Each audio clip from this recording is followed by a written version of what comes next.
Hey everyone, welcome to Studio 70. If you're new here, we'll introduce ourselves.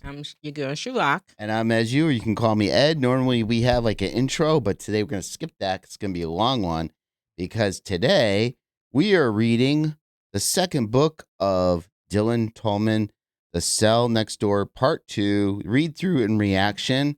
I have all three books right here. And so I'm reading the book literally in paper form. So, we are going to get to it. We did book one. I was coming over a little cold. My reading was shaky. Do the best I can today. Still not 100%, but getting there. So thank you for bearing with me. And we're going to kind of jump right in. We got a ways to go Yeah. here. Yeah. I'm going to skip over the acknowledgments for a second. Again, we'll give the links to the books on this episode. So if you want to take a look and buy the books, you can give the support. We just want to give all the support to the author as we're given a chance to be able to read this and react to it. And during the reading, I will be putting up some videos and pictures related to the case so that way you don't have to stare at us the entire time. And after every little section, we will be giving our reaction. Yes. All right, so let's get going. Introduction. This is The Cell Next Door, Part 2. Introduction. My body was in chains, however, my spirit was free. 11 years of my adult life I spent incarcerated. I was not able to master it until I understood the scripture in my heart.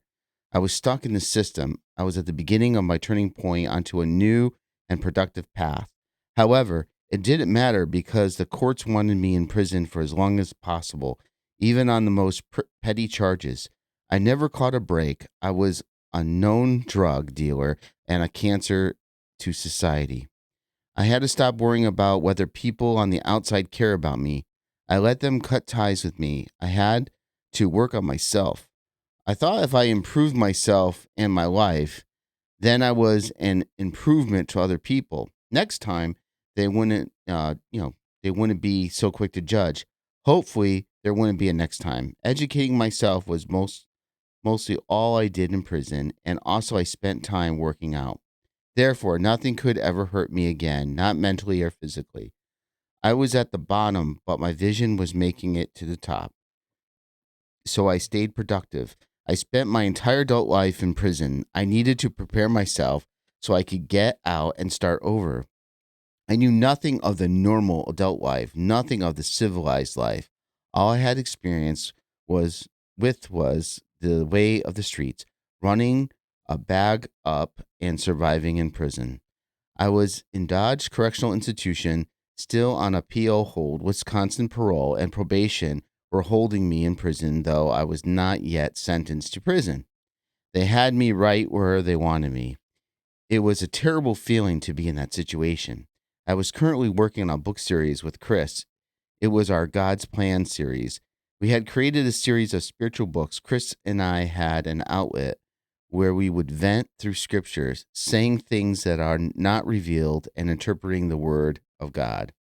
Chris and I were making progress working on our cases. In my case, possession with intent. The police never field tested what they identified as ecstasy. In his case, things were very complicated.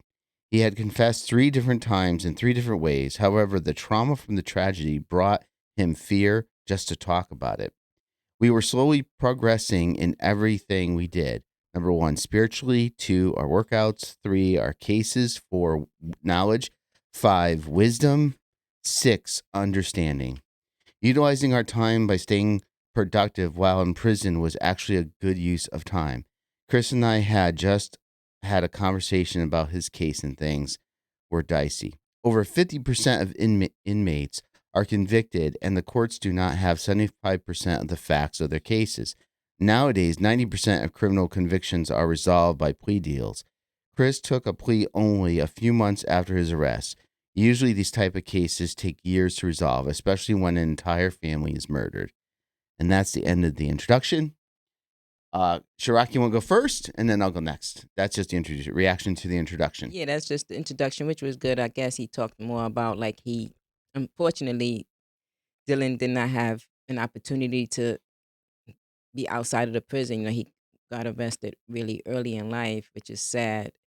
and that means the system actually failed him in certain ways. But but it seemed like in prison he definitely is with the Lord, so he seems to be improving, and hopefully he'll be out. Trying to build traction up through the word of God, basically. Yeah, And the one thing I would say is that, his percentages, I'm assuming is speculation. I don't see him for those 50%, 75%, 90%. I don't see him quoting a specific source. So, I don't yeah, know with where the those percentage. percentages come from, but just a little note to improve in the future and get more credibility is if you can, Yeah, according to such and such, 50%, 75%, yeah. it kind of just gives it Well, more one thing weight. they do in jail, they do have a lot of opportunity to read and stuff. So, Yeah, I mean, but it's still not, like you said, you need to know the source, and I definitely agree with that.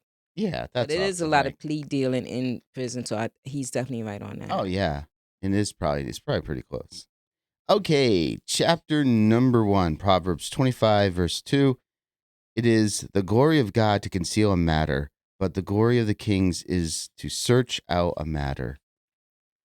We delved deeper into his case and made progress. Chris was beginning to open up to me about everything. On Mhm. this particular day, we were discussing his case/appeal. I was looking for the grounds for the appeal. So you're saying that you took a plea deal before having a preliminary hearing? I asked. Yes, Chris replied.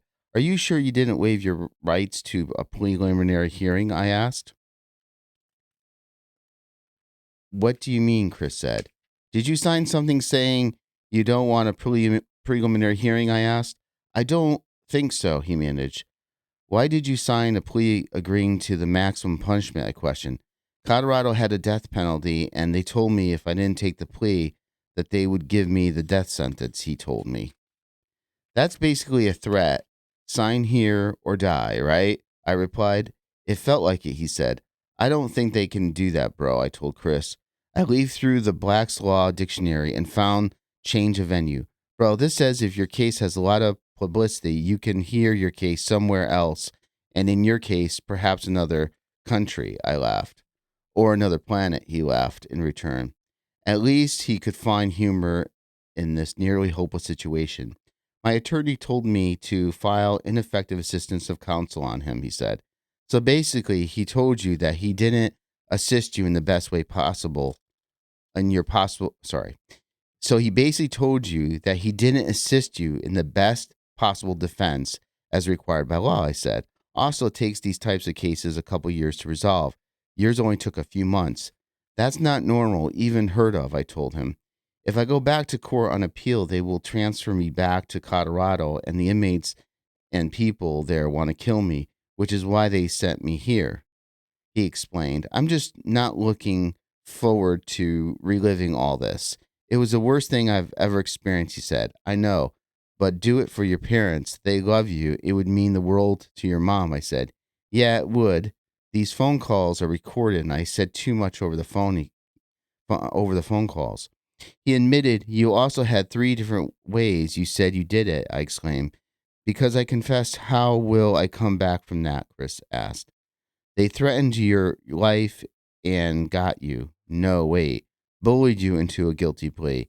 You were an easy target, the husband. They needed this case under wraps for some reason, I conveyed. There was an election coming up, I think he said. Now we can go over the circuit court trial errors all day, but it will come down to you fighting your case, fighting your cases again if you get your sentence overturned. You will be back on trial, I said. Then the truth will have to come out. I don't want to cause my family's wife any more grief, Chris said. What about your family and your constant grief? I pointed out. All you can do from here is redeem yourself because you confessed to murdering your wife and kids in cold blood. I said we didn't. I didn't murder them in cold blood, Chris replied, slightly defensively. My wife came home and she knew I was having an affair. We got into a fight. She attacked me. I was simply defending myself. And then my daughter, she standing count, the sergeant announced, interrupting our conversation. After she did her round, we continued our conversation. Afterward, I talked to Jezebel. I panicked, so I confided in her, and she said she would help me. He said my wife mediated her My wife medicated her heavily that night because she kept crying. After I killed my wife by choking her to death because she had a knife, something in me just died. It was an accident. I loved her with all my heart and still do. I just want to honor her memory and not ruin her memory. People want the truth, but I don't owe it to anyone. It's my family that I lost, and it's me that's serving life in prison. What else do I owe? Chris asked. You owe yourself a fair chance, redemption at that. The truth shall set you free, bro. The ball's in your court. Only you can appeal your case. Only you can put the truth out there, and only God can judge you, I explained. When they tell me to put my hand on the Bible and swear, I'm going to open it to where Jesus forbids oaths. Chris laughed. Well, I am not sure how that will fly, but I would love to see the reaction in the courtroom, I said. Anyway, I told my mistress what had happened, and she told me how to hide my wife's body. She said to bring the girls with. I was just on autopilot, like in shock. So I grabbed my younger daughter out of bed. She was asleep, my older daughter was awake and asking about her mom. I told her that she was in a deep sleep and daddy was going to get her some help to wake her up. Before we left, I had to check in with Mr. Tallman. You have a pass to CPSU, the sergeant announced. I was going to see my clinical psychologist. We'll finish this conversation when I get back, right? I suggested. Yeah, sure, Chris replied. I have heard a lot about people's cases directly from them. This case was different from the rest. I had a discerning spirit and I was able to tell that he wouldn't murder a fly in cold blood. However, what I know so far is that he killed his wife, but not intentionally. Next time, I was going to find out exactly what happened to the girls. Until next time. Part 2, The Cell Next Door. So just to stop there for a second. So it sounds like that was coming from book 1. So he's just trying to lead into book Right. 2. And Yes. obviously he's definitely throwing it out there that NK, which is Nicole Kessinger, is involved.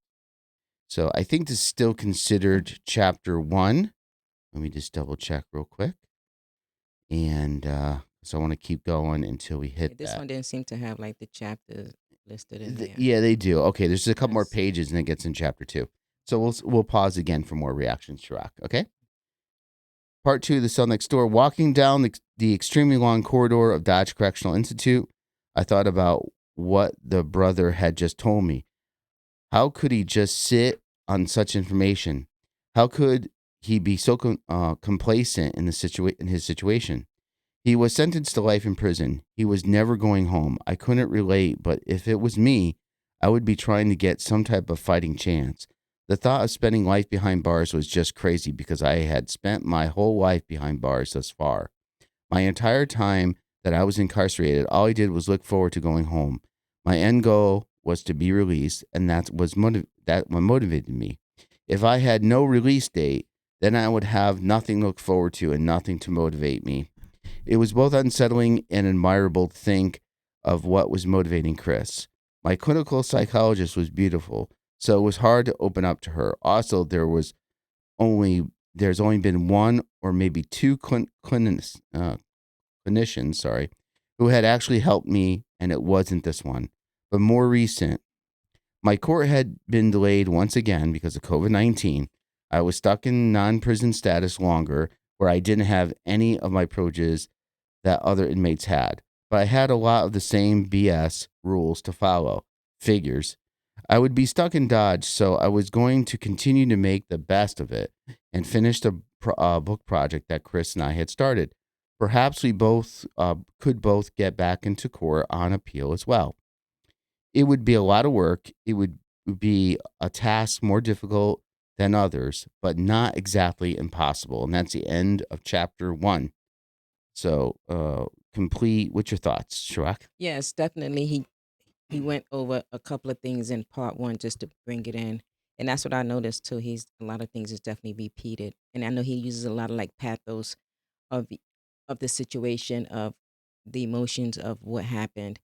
And like but one thing it is still staying consistent. Like it was like self-defense in a sense when he was talking about. And again, Dylan is responding to his feelings based on what Chris tells him. Mm, And unfortunately, we know because Chris has lied so much in this case mm, and so many versions and so many things, mm. Chris might himself convince himself of one thing. So what he's Exactly telling, so Dylan can only react to what what was the said. version of Chris is telling him, maybe not necessarily the truth. So keep that in mind, right? Yeah, definitely. Yeah. All right, chapter 2. And this book, just for anyone who wants to read it, the I don't know if you guys can see it, especially in this book number 2. There's not a lot of words per page, and it's in big font, thank God, which is kind of good. So Yes. it's It always it's an says easy easy read. read. Yeah, Yeah, which is good. I still need my glasses though, and my eyes are still a little messed up, but it's all good. Okay, chapter 2, Proverbs 23 verses 27 to 28. For a harlot is a deep pit, and a seductress is a narrow well. She also lies in wait as for a victim, and increases the unfaithful among men. Mail time was just as usual as any other day. The sergeant did his round with a stack of mail and delivered all the letters through Chris's door, cell 14. Excuse me. As I expected, he walked past my cell, number 13, without stopping. Typical. I didn't get any mail today, so let me live my life through you again, bro, I told Chris through the electrical outlet on the wall. Mm. He was more quiet than usual. This chick from Chicago just wrote to me saying I should tell everybody the truth and that I should have been given the death penalty, Chris said. He would sometimes receive hate mail mixed in with the fan mail. He remained quiet for a while. After that, I was writing a letter to my mom when Chris called me over to the electrical outlet on the wall. This other woman wrote me. She's from California, 29, blonde, 125 pounds, 5'5", blue eyes. She said she is looking for a long-term relationship. Her hobbies are watching television, tanning, going out with friends, playing beach volleyball, shopping, and rescuing animals from abuse, Chris told me. Okay, this woman is kidding or something because this is not an episode of The Bachelor. This is more of an episode of Love After Prison, except we're still in prison, I said. He and I laughed. Mm. Were these women serious? It never ceases to amaze me how these women threw themselves at Chris on a daily basis. However, at the same time, he had a ton of people that hated him just as much. People who were parents with children, especially, had hatred for him. Then other mothers with children loved him at the same time, which could be confusing. Then there's this one guy that wants to buy some memorabilia. He collects serial killer memorabilia, Chris said. Sell him something, I laughed. No, I'll have to pass on that one. It's going to be a hard pass, actually, he replied. I could understand why he wouldn't want to entertain that offer. He would then feel associated with the character, the monster that people thought he was. Fan mail hour was one of my favorite times of the day. Now we were going to work on our book series called God's Plan. The fan girls wanted to marry him, while his haters wanted to bury him. I was leafing through the Black's Law Dictionary again when I saw change of venue. I had read it to him before, but I realized this could probably be the ticket to get him an appeal because he says his reasoning is that he doesn't want to go back to Colorado. The change of venue would get his new trial heard somewhere else. I called I called over to Chris and explained this to him again. That is what led to us discussing his case yet again. The cell I was in was hot as hell and it was humid. I didn't even have a fan like Chris did. He was staffed at Dodge, where I was only being housed there, so I was prohibited from purchasing products such as electronics. I couldn't order anything, not clothing, shoes, or anything else. Hey, bro, I called over to Chris. The CO was up at the desk and done with his round. Some of the COs got on us for talking, and this prick was one of them. What's up, Chris replied. If you were given a chance to get a retrial somewhere else, would you appeal your conviction? I asked. He paused, perhaps thinking it over. I am going to appeal, he promised. Me walking out of these gates would be a testimony from God, and that my mom would believe, he replied. I will walk out of these gates one day, he added. Do you think it will get out that you will contact Nicole or Jezebel? I asked him. Not a chance, he rapidly fired back. I see, I said. This woman really pushed his buttons, and I was about to push some more.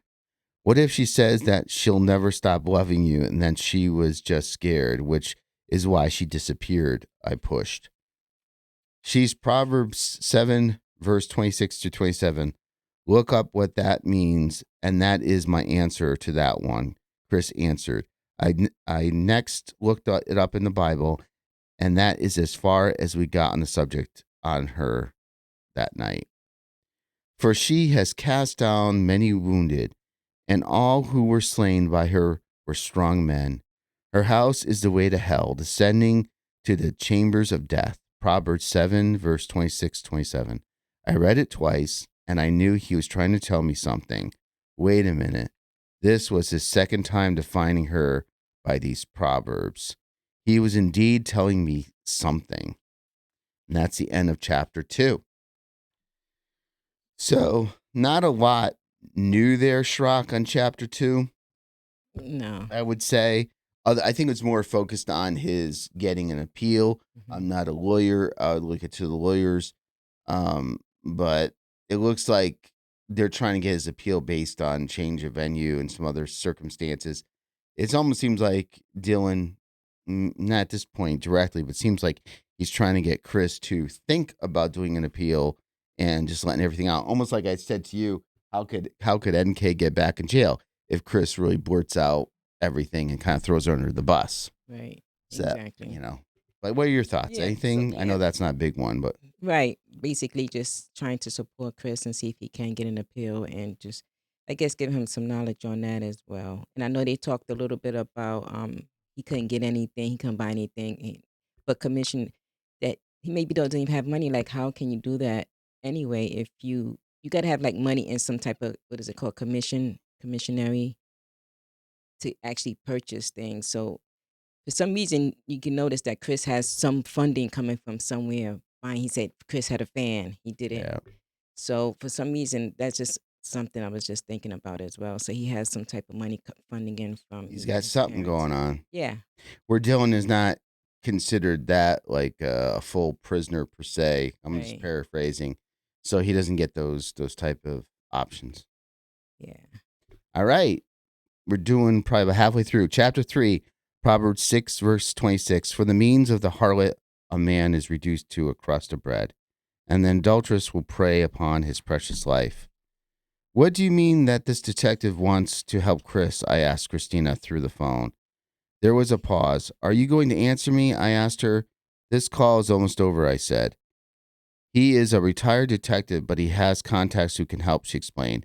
If he's retired, then how does he okay, sorry. If he's retired, then what does he do now? I asked. He's actually has his own YouTube show. It's called Armchair Detective, she admitted. I knew it, I replied. I can tell you Chris's answer without even asking him. I answered her question. Just let him know that he is my friend and just wants to talk to him, she insisted.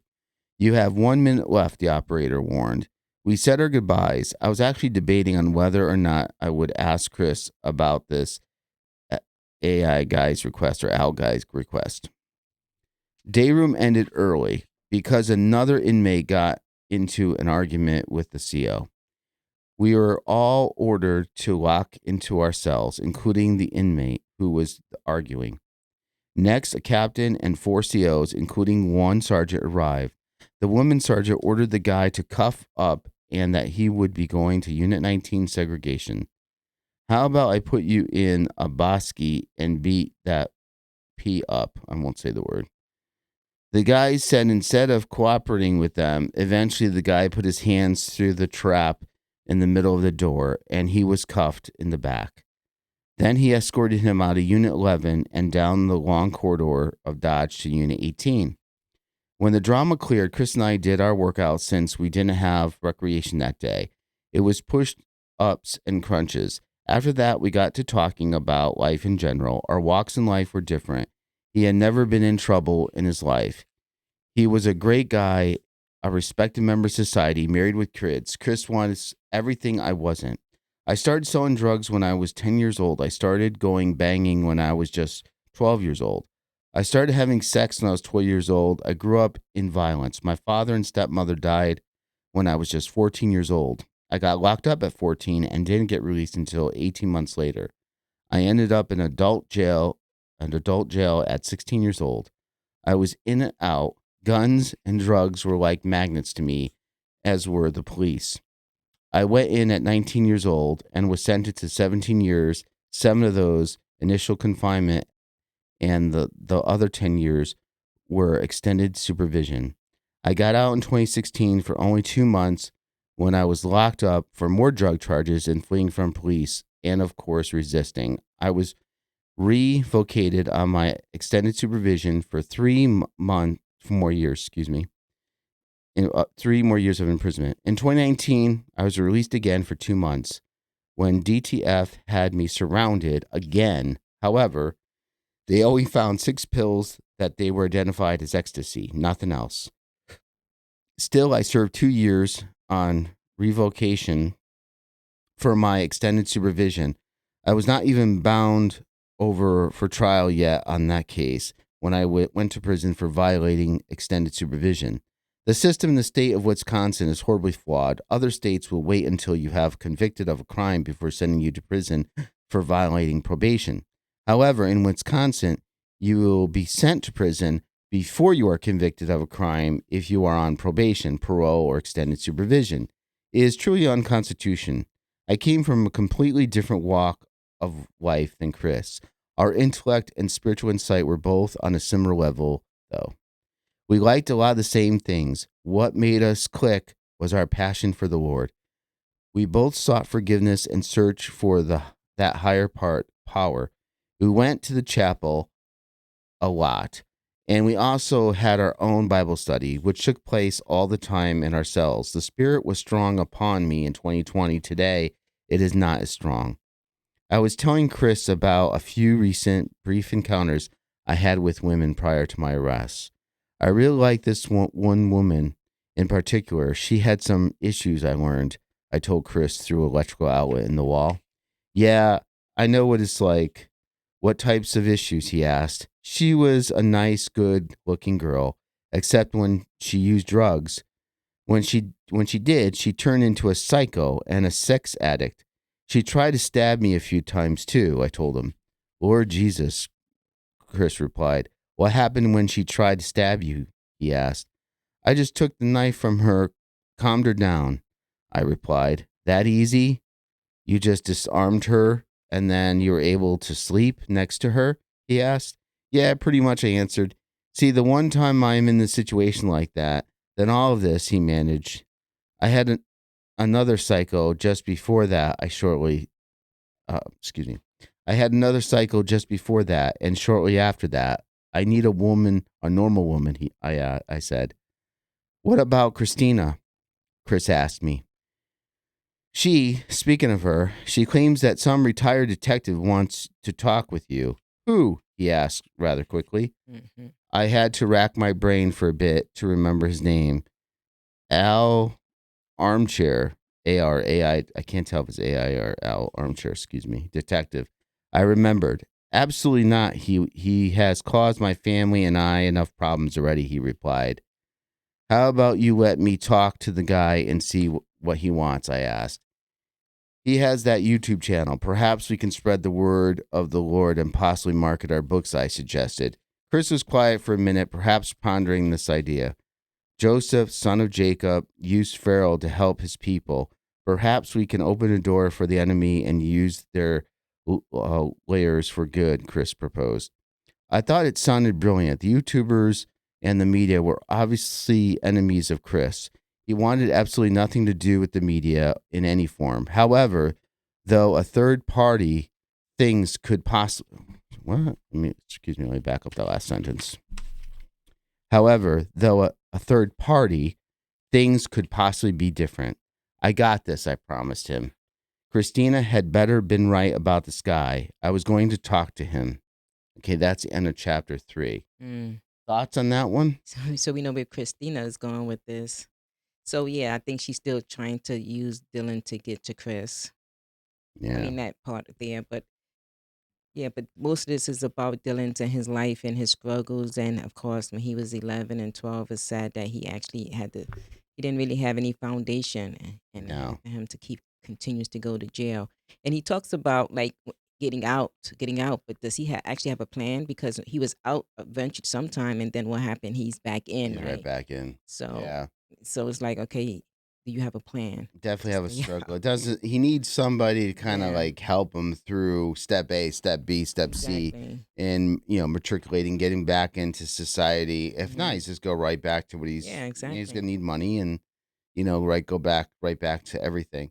So and in terms of this Christina, it's very clear that she doesn't want to have an honest really relationship with Chris. No, At least at this point, or at least through what's told to us. Is like, why would you even bother having saying, hey, talk to this YouTuber? That's only because if there's something invested in you. How's it really gonna exactly. help Chris? Having someone on the outside interview Chris is not really gonna help. Right. It's like especially with this, when I know And he we're a said, YouTube yeah, show, and it Chris doesn't doesn't make any want to talk to sense. the Chris. The media is all over this by Yeah, the way. it's like Anyway. Christina's bothering him Hmm. to do an interview. That sounds like you're gonna get a little something something from it. It's Exactly. not like Chris reaching out to somebody and getting a fair shake. It just, again, it's the whole thing of these people. I'm not saying Christina, speculation, but people reaching out to these people in prison just to Yeah. become famous or just make money. It's sound Oh, and awful. just to be clear, I think that word was commissary, like commissary money. Oh, okay. Thank you. Awesome. Yep. So chapter Excellent. 4 now. Yeah. My eyes are still watering today, but that's right. You're doing good. This is Chapter your 4. show. Thank you.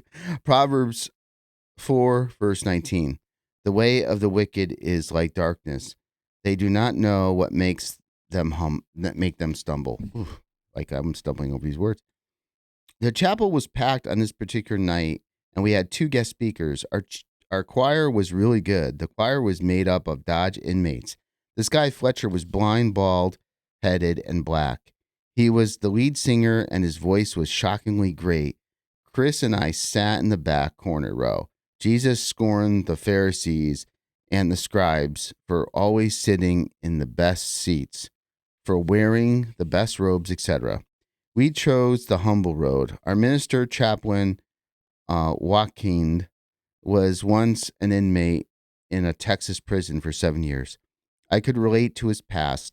His transformation was very admirable. The first speaker was a tall, skinny black guy. He was at the door greeting people as they were coming in. It was getting packed. That was when I spotted someone I knew from the streets. He was an enemy. We were on SOS, smash on sight terms. He looked over at me and began walking in my direction. I stood up and began walking towards him to show him that I was BTA about that action too. We stood there face to face. You want to do this right here? I challenged him. This is the only place I'm going to give you a pass in. You're lucky we're in the house of God, my enemy replied.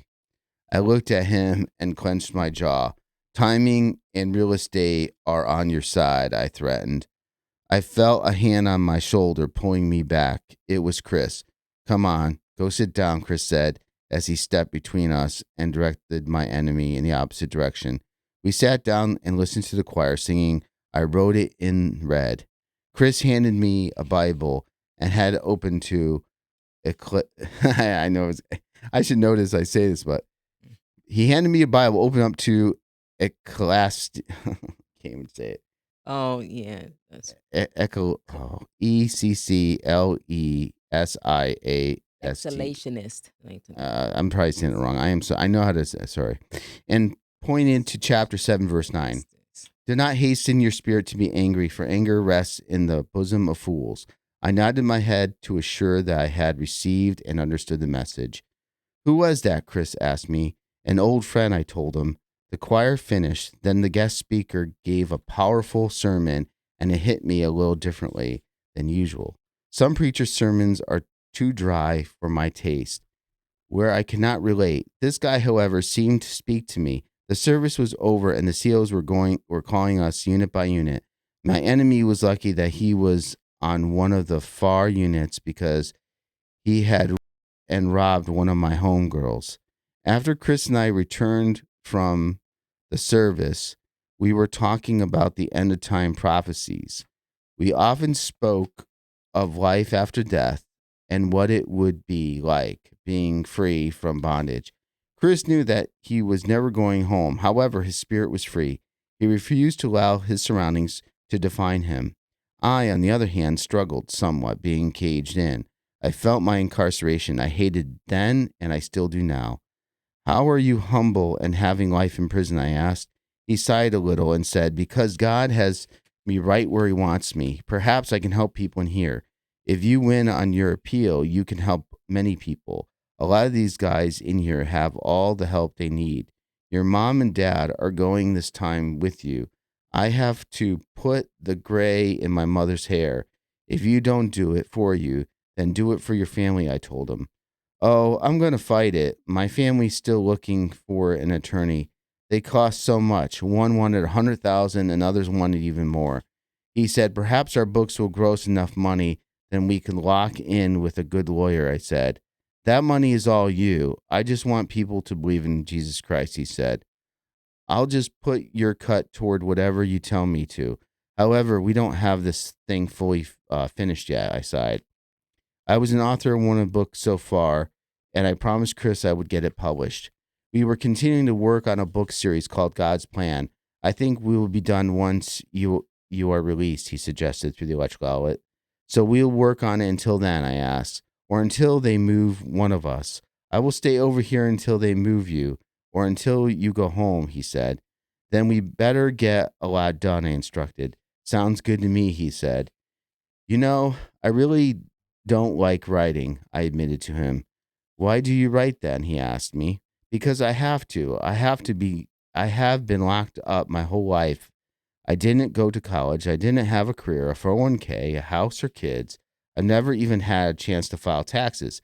I looked down at the concrete floor, excuse me, and shook my head. This is all I have, so I can't fail at writing. It's this or the old life. I either sell books or I sell drugs, I admitted. There was a moment of silence. I could hear keys jingling down the hall. This particular sergeant didn't care if we talked to each other from cell to cell. Dodge had some petty rules. That's very admirable. I can't even imagine what they would be like. You have a gift of discernment, the spirit of knowledge. Understanding is your strong suit. You got this, bro, Chris assured me. Thanks, man. I'm still going to try to help you get out. You just need to guard your heart from all of the Jezebels out there, I said as we laughed. Amen to that, he agreed. I was troubled by how great a friend and person Chris was. How could he be accused of such a heinous crime? I had to know. I just couldn't see him doing anything such as killing his family. He never spoke badly of them. They just seemed like such normal people. Well, he did cheat on her, but other than that, there were no signs of domestic abuse in their relationship. His case was so bizarre. Bro, you are too good of a guy. I know you couldn't do anything the media is saying. I don't think that you killed your girls too. NK should repent for the grief she brought upon you and your family. Chris sighed and took a deep breath and let it out and said, it is the glory of God to conceal the matter, it is the glory of kings to search out a matter. Proverbs 5, verse 2, I cited. I can't argue with that word. Look, I can't remember a lot. I didn't intend to kill my wife. It wasn't my goal, as everyone thinks. Yeah, we fought over money and small things, but we loved each other. I used to be a pushover with no backbone. I never meant to kill my wife. She attacked me, he paused. I asked, what do you think made her attack you? She found out about the mistress and she tracked my spending. I don't know if she was more mad about the money or the affair. However, she was upset. She was going to kill me. My older daughter woke up and was asking about her mom. I told her to go get her sister and that mommy was in a deep sleep. We needed to get her some help, like I was telling you last time, bro. I was numb. I was on autopilot. I just lost my love of my life, my wife. I was in love with Nicole at the same time, he explained. I knew about being in love with two women at the same time. You can only choose one of them. Why didn't you call the police? You called your mistress, bro. You might not even be here if you had done that, I pointed out. Mm-hmm. Matter of fact. I didn't know what to do. I had never been in trouble, he said. It made me think he is not a career criminal. He is not a criminal mastermind. He wouldn't know what to do in that situation, in this situation like that at all. Somebody had to have helped you because you wouldn't have known what to do and to your own family. I told him, look, it's hard to explain. I went to work at the normal time. The neighbor's camera saw this. I confessed already. So what good is this going to do? He pointed out. You're like a brother to me. I'm not going to judge you. I just think you are full of S when you ducked my question the way you did. I dug. You remember how I told you about Jezebel being the evil one, ordered, excuse me, let me back up. You remember how I told you about Jezebel being the evil one, ordering the king to kill? He asked me. I do, I answered. Was he trying to tell me that his mistress told him to kill his wife and kids? I thought about it for a while and waited for him to continue. I remember this song playing. It was called Devil by Shinedown. The lyrics say that the devil is in the next room and right beside you. I heard it in a couple of Facebook videos my wife recorded, he said. That's creepy, I noted. I know she was of evil spirits, and that song was a warning and omen. Who? Your wife or your mistress? I asked. The mistress. In my entry called Playing the Harlot, I defined Proverbs 5, verses 3 through 5. For the lips of an immortal woman drip honey, and her mouth is smoother than oil. But in the end, she is bitter as wormwood, sharp as two-edged sword. Her feet go down to death. Her steps lay hold of hell. And in my entry, Jezebel convinced the king to worship her God, and she ordered him to kill. She was feeding the king manipulative words, everything he wanted to hear to get him to do her will. He explained in scripture, speak clearly to me, brother. This is not an interview, I told him. My older daughter was trying to wake up her sister. She was sleeping deeply from her medicine her mom gave her. She was having trouble staying asleep that night before. I decided I'd leave my wife's body at home. Chris had a slight sob catch in his throat. I heard his voice start to crack. It's okay, bro. I know it's hard to talk about, I said in a comforting tone. I left her in a sheet and I was going to check in with Nicole because we had plans to meet up before work. I was going to skip work and spend the day with her until all of this. I left with my girls, and I assured my older daughter that her mom was fine.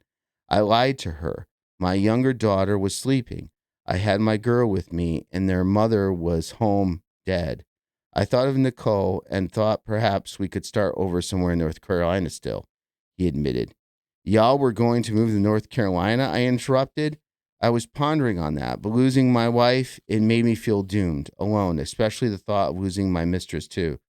So I met up with her where we were supposed to rendezvous on the way to work, he Mm-hmm. explained. A CO was doing their round, which is why we stopped the conversation. Damn, he was saying that she was part of this? I had a feeling that she was involved. Go ahead, bro, I continued. I insisted. Nicole was calm about the whole situation. She told me to just go to work like I was supposed to, and she asked me about the girls. He explained, she asked you about the girls, I asked him.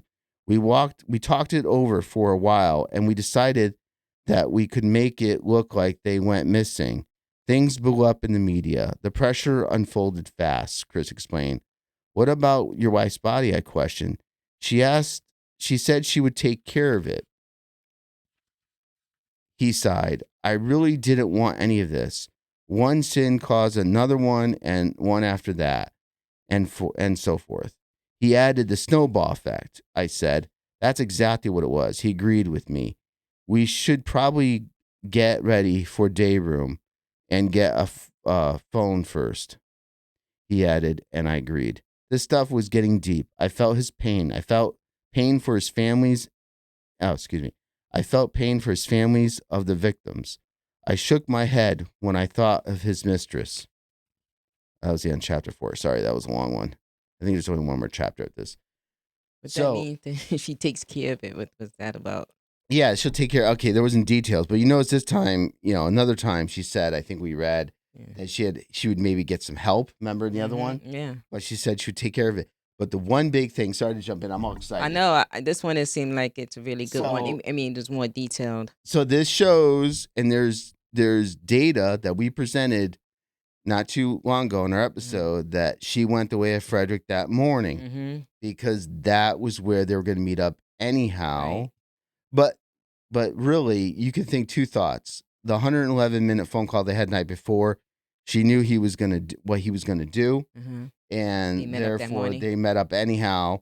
You can either believe that, or you can believe the 111-minute phone call had nothing to do about a plan of him killing his wife. Right. It was just talk about, is she either going to be with him or his wife? Yes. Now all of a sudden he's saying they were going to plan to be together. So obviously he felt pressure to be with NK that morning. Let's say that's believable. So I guess they were going to meet up to do whatever they were going to do the whole day, and they plan on meeting at a certain location.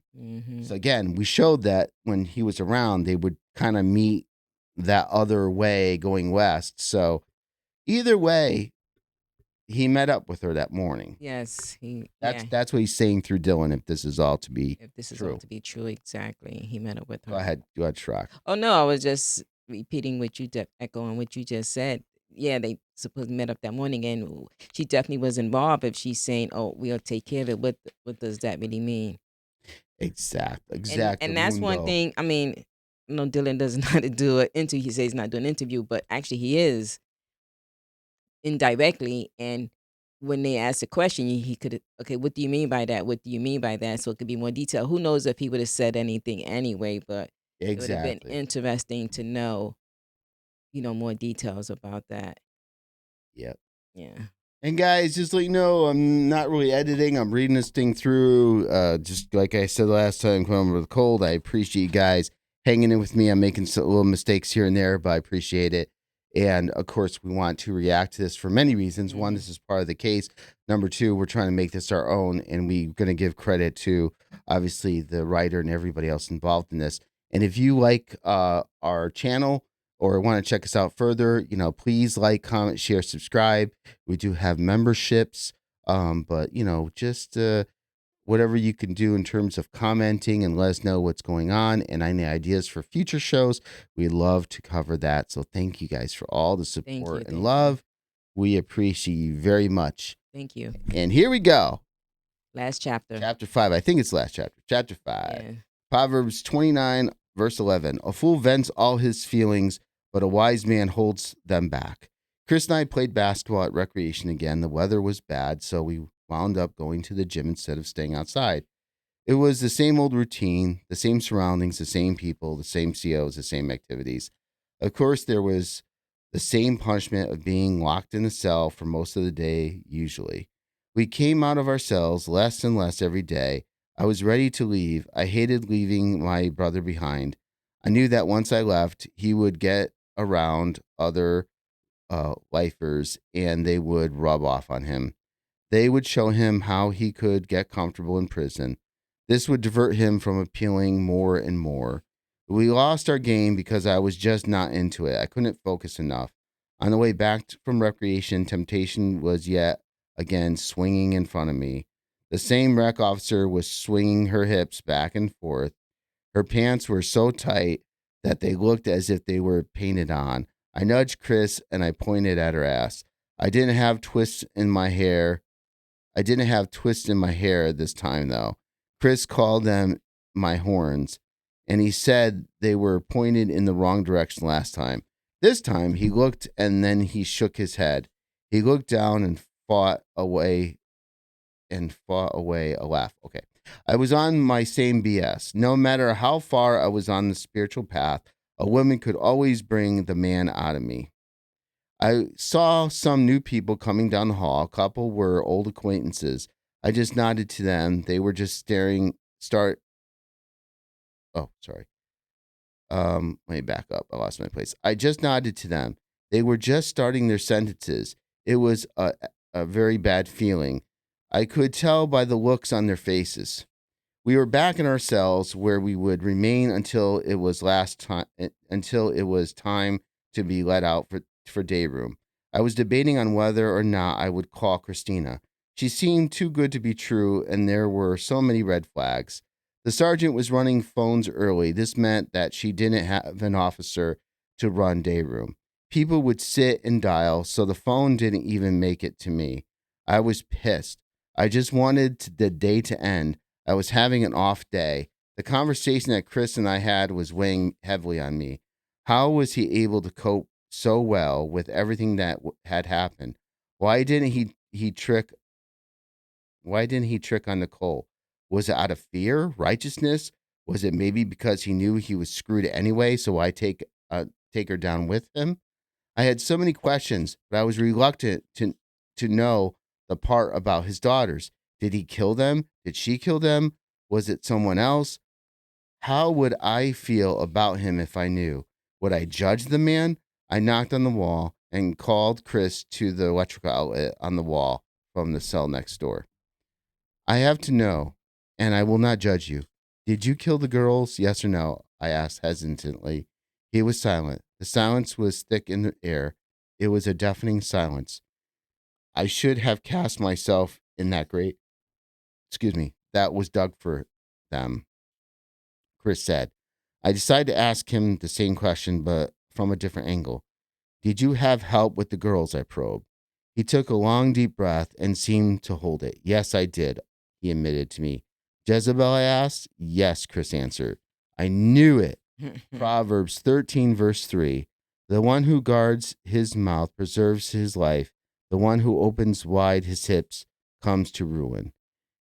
And that's it. Now I've been skipping the epilogue to leave a little bit for people to, if they want to read, more or get absolutely everything, they can go and do so. I want to just leave a little bit so you guys can be enticed to support, read whatever this book. So, so it leaves the end, Shrux, by definitely, according to Dylan, that Chris definitively says he had help with the girls. Yes.